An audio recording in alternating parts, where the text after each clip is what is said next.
Три непознати маскирани лица вооружени со пиштол ноќеска околу 3 часот извршиле разбојништво во куќата на 39 годишниот тетовец лоцирана на улица Киро Ристовски Дрнц во Тетово.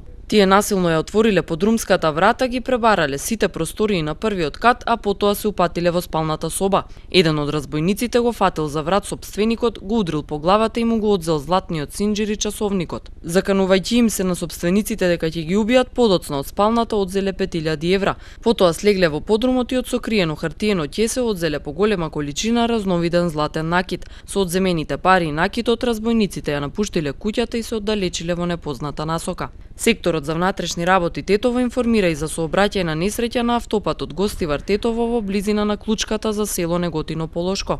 Несреќата се случила денеска околу 5 часот, кога патничко возило Голф без регистарски таблици, управувано од 35 годишен тетовец, загубило контрола и излетало од патот. Од излетувањето тетовецот се здобил со фрактура на десното рамо. Откако му е укажана лекарска помош во Тетовската клиничка болница, пуштен е дома. Вкупната материјална штета се проценува на околу 100.000 денари.